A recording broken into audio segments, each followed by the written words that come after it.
Un habitant du Pradet dans le Var a eu une mauvaise surprise un jour en rentrant de voyage. Il a découvert au fond de son jardin une station d'épuration construite par son voisin. Il a mené un combat judiciaire pour obtenir la destruction de la station, destruction qui vient de commencer. Reportage Maria Lacoste et Jean-François Fuster. Ils sont en train de reboucher, de remettre les terres dans l'état antérieur. Ouf de soulagement pour ce propriétaire devant un trou béant. L'histoire commence en 2009. De retour d'une longue mission à l'étranger, ce marin découvre au fond de son jardin une station d'épuration installée par ses voisins. Il a fallu que je prouve que j'étais bien chez moi. Ça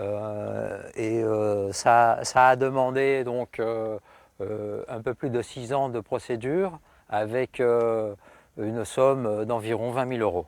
Après de longues démarches, il a vu débarquer la semaine dernière dans son jardin une pelleteuse.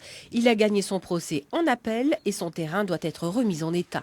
Pour le collectif pradétan de lutte contre les nuisances, les procédures auraient dû aller beaucoup plus loin. La station d'épuration servait au gîte du domaine de la Navicelle.